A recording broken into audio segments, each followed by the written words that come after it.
Dia di sini nih Na-nya. Oh, karena di 1A maka reaksinya udah paten. 2H2O, 2 elektron, 2 OH- plus gas hidrogen. Ya, 2H2O tambah 2 elektron jadi 2 OH- plus gas hidrogen. Ya sudah, berarti siapa yang ditanyakan di soal? Oh, inilah yang bentuknya gas. Iya kan? Yang bentuknya gas ya cuman hidrogen. Berarti yang diminta tadi itu gasnya adalah gas hidrogen. Nah, udah tinggal kita masukkan aja. Berarti karena tadi dalam keadaan STP, berarti ini volume gas hidrogen dibagi 22,4. Ya, dibagi 22,4 kali valensi. Ya, volumenya tadi berapa? 11,2 dibagi 22,4.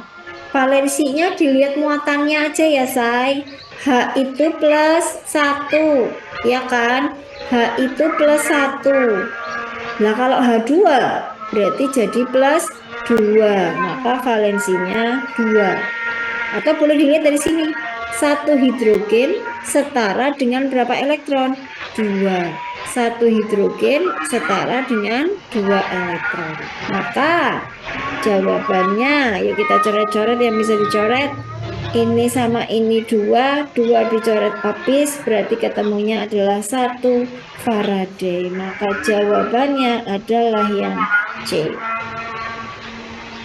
Oke, bisa dipahami sampai sini teman-teman semuanya.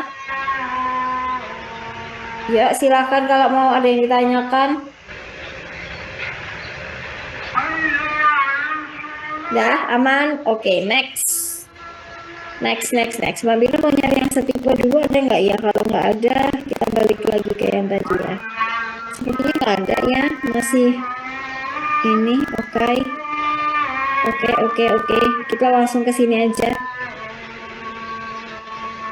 Nih, ya di soal nomor 4. Nah, ini adalah master of the master dari soal UM gitu ya. Soal UM itu kalau reaksi biasanya redox, kalau pH itu biasanya ya ini, pasti ada pH-nya. Entah itu asam basa, entah itu buffer, entah itu hidrolisis, ya pasti ada titrasi dan sebagainya. Oke, kita uraikan satu persatu. Jika ada 400 ml asam hipobromit direaksikan dengan 100 ml KOH dan konsentrasi larutan asam 2 kali dari konsentrasi larutan basa, maka campuran kedua larutan tersebut mempunyai pH berapa? Ini sepertinya tadi pH ada di sini ya. Nah, ada lagi tadi pH. Lumayan ini tadi. Wait. Ada kok tadi mana ya? Tuh, ada pH lagi di sini ya, nomor 17. Berarti satu konsep ya, satu konsep. Berarti kita akan uraikan satu persatu ya. Asam hipobromit itu rumusnya apa, Mbak? Enggak penting. Ya, nggak usah tahu rumusnya, nggak masalah. Yang penting kamu bisa mengelompokkan dia asam kuat atau asam lemah, itu aja. Ya, kalau mau tahu rumusnya boleh, penasaran misalkan, ini rumusnya HBRO, tapi nggak penting. Kenapa nggak penting, Mbak? Karena di sini ada yang namanya harga Ka. Kalau di soal itu ada harga Ka, pasti sifatnya lemah. Karena tadi sudah ada kata-kata asam, berarti ini adalah asam lemah. Direaksikan dengan KOH. KOH berarti basa kuat. Nah, hampir sebagian besar soal masuk perguruan tinggi negeri itu berkisarnya adalah reaksi antara kuat dengan lemah. Nah, kalau kita bicara dengan pH, Mbak Mina pernah ngebahas ini, makanya Mbak Mina nggak bahas semuanya. Saya crop ya, saya ambil sebagian aja. Yang sering keluar itu adalah campuran antara asam kuat dengan basa lemah atau sebaliknya, asam lemah dengan basa kuat. Nah, asam kuat dengan basa lemah atau asam lemah dengan basa kuat. Nah, kemungkinannya ada 3. Ya, kemungkinannya ada 3. Nah, kemungkinan yang pertama adalah Ini kita pakai logika nalar ya. Dari soal ini nanti yang dihitung adalah mol H plus dan mol OH-nya. Jadi biar kita nggak usah pakai cara panjang, ya kan? Mol H plus dan mol OH-. Berarti kalau yang kuat lebih banyak dari yang lemah, berarti bahasanya adalah sisa yang kuat. Ya, sisa yang kuat. Maka konsepnya adalah menggunakan caranya tinggal siapa yang sisa. Misal yang sisa asamnya ya pakai H plus. Kalau yang sisa basanya ya pakai OH min. Ini saya tulis yang H plus dulu ya. Berarti tinggal mol sisa dibagi volume total. Itu kalau sisa yang kuat. Mbak, kalau nggak ada sisa, Mbak, sama atau bahasanya habis bereaksi. Jadi misalkan H plusnya 5, OH-nya 5, sama. Berarti ini adalah konsep dari apa? Hidrolisis. Spesifiknya lagi, hidrolisisnya adalah hidrolisis parsial atau sebagian. Ya, maka apa tuh rumusnya, Mbak? Ya, kalau misalkan asam ya tinggal H plus sama dengan akar KW per KB kali konsentrasi garam. Itu kalau dia hidrolisis. Bagaimana kalau sisa yang lemah, Mbak? Banyakan yang lemah. Itu yang lemah lebih banyak dari yang kuat. Maka ini adalah konsep penyangga atau buffer. Nah, ini konsep penyangga atau buffer. Maka rumusnya, ya misal dia bersifat asam H+, tinggal Ka angka yang besar, mol yang besar, dikurangi mol yang kecil, dibagi yang kecil. Nah, jadi udah ada konsepnya sendiri-sendiri. Ini hidrolisis, ya, ini tadi penyangga, yang ini tadi sisa yang kuat. Nah, ada 3 ya. Nah, ini yang perlu dipahami. Oke. Nah, sekarang kita lihat di soal ini tadi. Kita punya asam lemah dicampur dengan basa kuat. Berarti tugas kita mencari yang namanya mol H plus dan mol OH min. Nah, H plusnya ada 400 mili. OH minnya ada 100 mili. Dengan ini ya, konsentrasi asam 2 kali dari basa. Katakanlah ini 2 molar, berarti yang ini 1 molar.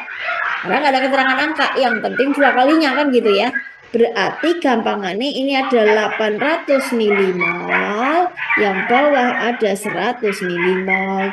Yuk pakai logika guys, ada lemah, ada kuat, ini 800, ini 100. Menang yang mana? Menang yang banyak dong, berarti menang yang 800. Berarti artinya yang lemah lebih besar dari yang kuat. Kalau yang lemah lebih besar dari yang kuat tadi konsep apa? Oh iya, konsep penyangga.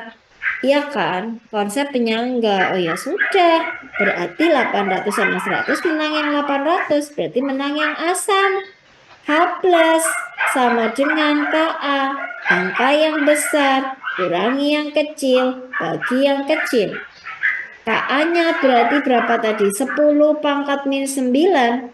Angka yang besar 800, yang kecil 100, yang kecil 100. 800 kurangi 100, 700, 700 dibagi 100 berarti 7. Maka 7 kali 10 min 9. Maka pH-nya 9 min log 7. Oke, berarti jawabannya adalah ada di option C. Oke, bisa dipahami sampai situ. Oke. Yes. Yuk, next. Kita lari ke nomor 17 dulu yang setipe ya. Yang nomor 17 dulu. Nah, yuk, sebanyak 25 mili asam format dengan Ka sekian dititrasi dengan larutan basa kuat 0,1 molar. Kan sama berarti. Ini ada asam lemah. Kok tahu lemah, Mbak? Ada harga Ka.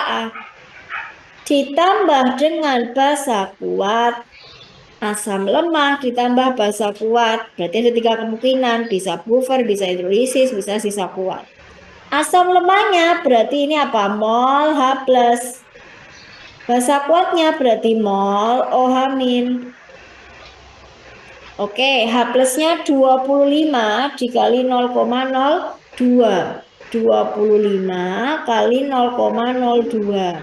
Berarti 50 dibagi 100, 0,5 milimol.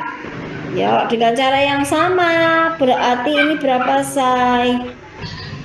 Oke, dititrasi dengan larutan basa. KOH-nya 0, ini kok nggak ada volumenya ya? Oh, ini kurang, Say. Nomor 17 sampai 18. Wait, pH. Oh, maaf, Mbak Mira nggak baca. Maaf. Oh, ini buat 2 nomor. Yang diminta adalah nih, pH asam format doang sebelum dititrasi. Oh, nggak fokus kan Mbak Mirna? Yes, berarti belum dicampur ya, karena dipakai buat 2 nomor ini ternyata. Ternyata belum diapa-apain. Kalau belum diapa-apain berarti asam lemah doang kan? Yes, asam lemah doang berarti H plus sama dengan akar Ka kali Ma. Udah, karena belum dicampur nih asam lemah biasa. Ka-nya 2 kali 10 min 4. Konsentrasinya tadi 0,02. Berarti boleh ditulis 2 kali 10 min 2. Oke. 2 kali 2, 4 di akar. Berarti 2 kali 10 min 6 di akar min 3. Berarti pH-nya sama dengan 3 min log 2. Ya, 3 min log 2. Berarti jawabannya adalah yang D. Nah, masih belum dicampur. Nah, baru yang di sini nih. Nah, tadi saya punya asam lemah, berarti saya menghitung mol H plus. 25 kali 0,02 tadi adalah 0,5. Ya, 0,5 milimol dicampur dengan KOH itu basa kuat. Ya, berarti kita cari mol H plusnya. 25 mili kali 0,1 berarti 0,25. Ini kalau mau lengkap begini. Nah, oke, pakai logika lagi. Ini lemah, ini kuat, ini 0,5, ini 0,25. Katakanlah ini 50, ini 25. Menang yang mana? Menang yang menang yang 50 lagi kan? Oke. Berarti sisa yang lemah, lemahnya lebih banyak.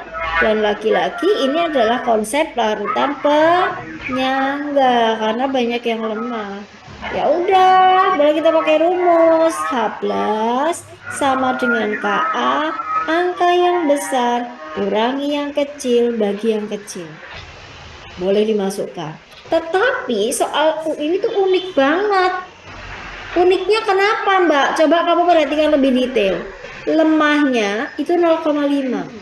Kuatnya itu 0,25. Ibarat kata ini 50, ini 25. Berapa banding berapa, Say? Nah, ini kelebihannya nih. Jika ada larutan penyangga di mana lemah, mol yang lemah banding yang kuat itu punya perbandingan 2:1, maka rumusnya ini nggak usah dipakai. Lah terus gimana, Mbak? Tinggal H plus sama dengan Ka. Oh, tinggal H plus sama dengan Ka. Yang wis, berarti tinggal kita lebokkan. H plus Ka-nya tadi 2 kali 10 min 4. Maka pH-nya jadi 4 min log 2. Maka kita kunci jawabannya ada di option C. Nah, oke. Yuk, untuk perpH-an adakah yang mau ditanyakan terkait dengan pH, teman-teman? Ini 18, oke sudah. Yuk, ada lagi yang kaitannya dengan pH? Aman ya? Oke ya. Yuk next, balik lagi ke sini. Ya, soal nomor 6. Soal nomor 6 ini masuknya adalah tentang sifat koligatif larutan kelas 12. Ya, kelas 12. Ya wes, yuk. kita masuk di situ ada larutan 28% zat X dalam air mempunyai tekanan uap jenuh sebesar 24 mm Hg. Pada suhu yang sama, tekanan uap jenuh air murni adalah 27, maka MR-nya berapa? Gimana say cara ngerjainnya? Nah, caranya begini. Ya, itu masuknya ke penurunan tekanan uap jenuh larutan. Mudah-mudahan masih ingat ya. Kelas 12 semester 1, penurunan tekanan uap jenuh larutan. Konsepnya gimana Mbak? Kalau saya punya P0 turun jadi P, turunnya sebesar delta P. P0, apa itu P0? P itu adalah bicara tentang tekanan. Lah, yang ada nol-nolnya apa Mbak? Berarti tekanan miliknya pelarut. Kalau mau dipanjangkan tekanan, uap, pelarut, murni dan sebagainya gitu ya. Nggak usah, yang penting ada kata penekanannya, ada kata tekanan dan miliknya pelarut. Kalau P itu tekanan uap miliknya larutan. Penekanannya ada kata tekanan sama miliknya larutan. Bukan Rosan, kalau tekanan osmotik itu pi. Nah, beda. Delta P itu adalah penurunan tekanan uap. Nah, bagaimana rumusnya? Konsepnya jadi ini mula-mula nih. Tekanan kalau isinya cuma air doang atau pelarut doang, itu P0. Tapi setelah di dalamnya dikasih suatu zat terlarut, maka turun itu angkanya dari pelarutnya. Maka menjadi P. Lah besar penurunannya itu adalah delta P-nya atau selisihnya. Nah, rumusnya apa Mbak? Rumusnya kalau untuk delta P dirumuskan dengan XT kali P0. XT-nya boleh diuraikan menjadi NT, NT, NP kali P0. Tapi kalau yang mau dicari P langsung, boleh. Misalkan mau nyari P, ya ini tinggal dikurangi, cari selisihnya. Tapi nek pengen cepet nggak mau nyari selisihnya, ya berarti XP kali P0. Nah, NP, NT plus NP kali P0. Nah, beda ya, tergantung soalnya mintanya P atau delta P. Nah, sekarang kita lihat di soal ini.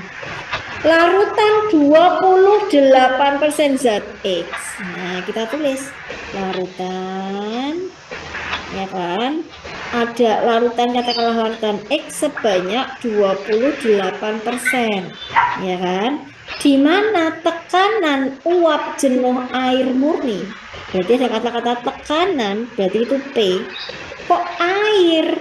Berarti air itu pelarut, berarti P0. Nah, kita tulis konsepnya. P0 turun jadi P, turunnya sebesar delta P. P0-nya berarti berapa? 27. Tekanan miliknya air. Nah, yang ini tadi ada kata tekanan juga ya Mbak. Sebuah larutan punya tekanan. Oh, berarti tekanannya miliknya larutan. Oh, berarti di sini 24. Nah, kita bisa mencarinya dari delta P atau pakai P. Kalau delta P cari selisihnya. 2724 berarti delta P-nya 3. Tapi mau pakai langsung P-nya juga bisa, nggak ada masalah. Ya, berarti kita pakai P. Nah, apa tadi P? P sama dengan XP kali P0. Nah, masalahnya terlarutnya tuh sopo Mbak? Pelarutnya tuh siapa? Nah, dari sini guys. Ada larutan X, berarti artinya terlarutnya adalah si X. Berapa banyak Mbak? Karena 28%, boleh ini langsung dituliskan 28 gram. Sementara pelarutnya adalah air, kalau nggak ada keterangan berarti air. Maka sisanya dari 100%. Oh ya sudah, tinggal lebokkan ke sini. Nah, ini tadi apa? NP, NT plus NP kali P0. Oke, yuk masuk. P-nya 24. NP, P-nya pelarut ya, 72 dibagi MR-nya air 18. Yang bawah sana ya, 72 bagi 18. Terlarutnya 28. Ini nggak tahu MR-nya berapa. P0-nya tadi 27. Ayo matematika. 24 dibagi 27 dibagi 3 berarti ini 8, dibagi 3 ini 9. 72 dibagi 18. 8 kali berapa yang belakangnya 2, berarti 4. Ini 4. Bes, tinggal kali silang ya. Ini kali ke sini, ini kali ke situ. Nah, berarti 8. 8-nya masih bisa dicoret, say. Tuh, kayak gini. Ini jadi 2. Nah, berarti tinggal 2. Nih, 2 dikali ini dan 2 dikali ini, gitu kan ya. Oke, 2 kali 28 per mr ditambah 2 kali 48 berarti sama dengan 9. Pindah ruas yuk, 9 kurangi 8 1. Berarti ini tinggal berapa? 56, ini mr gitu kan ya. Berarti mr-nya sama dengan 56. Maka jawabannya adalah yang E. Hai, sampai sini ada yang mau ditanyakan apa enggak? Kak, 18-nya dari mana? 18 mr air, say.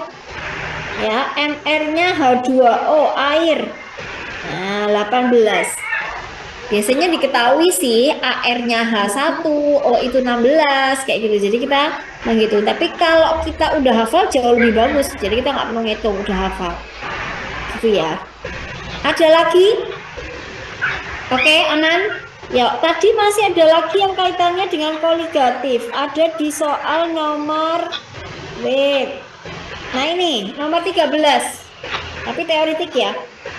Saat botol minuman bersoda dibuka, terlihat adanya gas yang keluar dari cairan minuman tersebut. Dek, kamu buka nah, kok, nah itu kalau kamu buka, gitu kan ya, bunyi kan, apalagi kalau kamu kocok-kocok, wah, dikocok-kocok dibuka, nggak cuma gas doang, bisa sampai muncrat gitu kan. Lah itu kenapa, say? Kenapa bisa kayak gitu? Ya emang udah dari sononya mbak gitu ya, nggak bisa, ada alasannya. Kenapa? Nah di dalamnya itu yang namanya seperti itu tadi, 3 minuman itu kan memang namanya minuman bersoda. Minuman bersoda itu apa sih? Berarti minuman yang dikasih soda. Soda itu apa? Berarti dikasih gas CO2. Jadi minuman dikasih gas CO2. Nah ketika dia di dalam botol ditutup, ada yang namanya tekanan.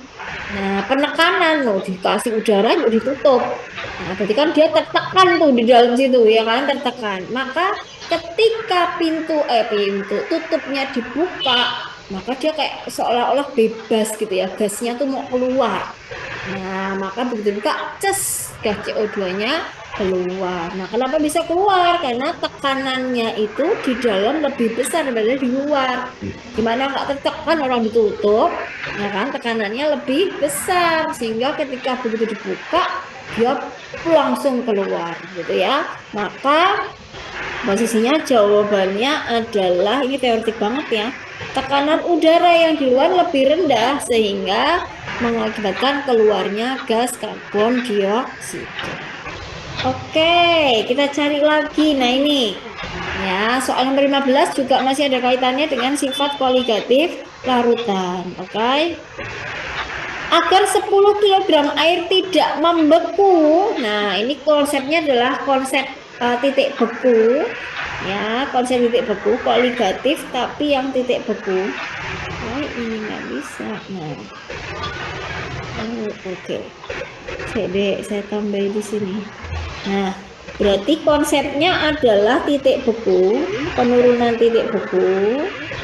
Maka rumusnya adalah TF0 turun jadi TF, turunnya sebesar delta TF. Nah, TF0 itu apa mbak? Titik beku larut. TF berarti apa? Titik beku larutan. Delta TF berarti penurunan titik beku. Nah, kalau pelarutnya itu air, maka TF0-nya pasti 0. Ya, nah besarnya delta TF dirumuskan dengan KF kali M kali I. Nah, KF itu tetapan, M-nya kalau dipecah menjadi gram terlarut dibagi MR dikali 1000 per gramnya pelarut. Gitu ya. Nah, sekarang kita masuk. Agar 10 kilogram air, berarti artinya pelarutnya adalah air. Nah, ini pelarutnya. Terus NaCl-nya berarti sebagai terlarut. Ternyata titik bekunya mereka berarti ini adalah siapa? TF. Itu minus 5 derajat. Maka dari situ bisa kita simpulkan delta TF-nya pasti 5. Karena pelarutnya air kan tadi 0. Berarti selisihnya 5. Penurunannya 5. Maka pernyataan yang benar yang mana? Yuk kita cari yang nggak ngitung-ngitung dulu ya. Ini kan ngitung. Ya, larutan NaCl adalah elektrolit kuat. Betul. Elektrolit itu bedanya apa sama non elektrolit? Kalau non elektrolit itu C, H, O, N. Itu pasti non elektrolit. Tapi kalau elektrolit biasanya logam dan non logam. Berarti ini betul. Satu oke. Nah, yang diminta kecuali ya. Mana tadi kok satu oke? B yang oke, maaf. B yang oke. NaCl dapat terion sempurna karena dia elektrolit kuat, pasti akan mengion sempurna. Betul. Dalam air terdapat ikatan hidrogen. Ikatan hidrogen itu adalah ikatan antara H dengan F atau O atau N. Ya, ikatan antara H dengan F atau O atau N. Bisa HF, bisa HO, bisa NH3, misalkan seperti itu ya. Nah, tadi saya punya molekul H2O. Berarti ada ikatan antara O di sini dengan H. Nah, berarti akan ada kemungkinan ini dia berikatan dengan O yang lain. Dari H2O yang lain. Ini ada H2O, ini juga ada H2O. Nah, ikatannya yang ini. Nah, inilah yang disebut dengan ikatan hidrogen. Ikatan antara H dari senyawa yang satu dengan O dari senyawa yang lain. Jadi benar bahwa H2O ada ikatan hidrogen. Betul. Ini. Nah, baru tinggal yang A dan C. Nah, yang C gimana? Bentuk molekul. Ya, bentuk molekul dari air. Kita pernah membahas bentuk molekul ya, minggu kemarin ya. Nah, berarti ada H2O. Gitu. Biar enak kita ngitungnya O-nya di depan aja. Ya, bukan merubah struktur tetapi yang atom pusat diletakkan di depan. Atom pusat yang jumlahnya lebih sedikit ya. Berarti O. Loh, O itu nomor atomnya berapa, Mbak? O itu nomor atomnya 8. Oh, ini soalnya nggak baik bener ya, nggak dikasih nomor atom. O itu 8, say. Nah, berarti kalau dikonfigurasi 2 dan 6. Hanya ada 2. Dari mana? Dari sini. Nah, 6 dikurangi 2, 4. Maka jumlah PEI-nya tergantung ininya tadi, 2. PEB-nya sisanya, tapi dibagi 2. Nah, dibagi 2 berarti 2. 4 jomblo berarti 2 pasang. Ya, ada 4 cowok berarti ada 2 pasang cowok. Berarti aturannya adalah PEI ditambah PEB. Nah, PEI ditambah PEB, totalnya 4. Kalau 4 itu tetrahedral kan, Mbak?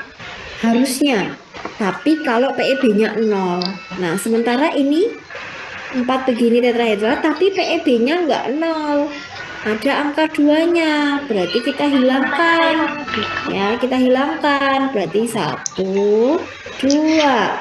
Maka bentuknya adalah V. Nah, bukan tetrahedral tetapi V. Maka jelas ini salah. Maka jawabannya yang C. Bukan tetrahedral. Mbak coba dicek yang option A dong. Boleh. Kalau A kita menghitung ya. Kok ini banget ini. Nah, yang A kita menghitung. Nah, bagaimana hitungannya? Tadi kita punya rumus ya. Delta TF sama dengan KF kali M kali I. Tadi delta TF-nya 5. Ini 1,86.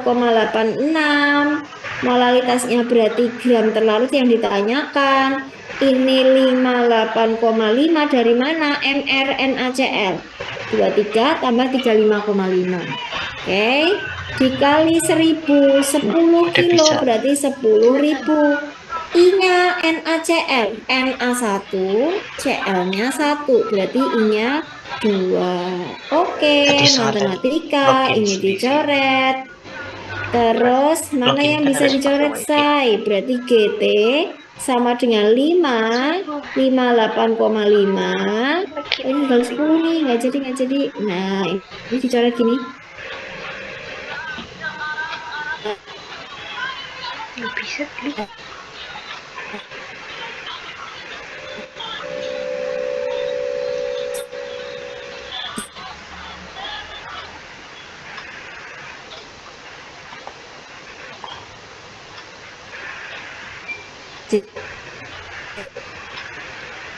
Jadi, ya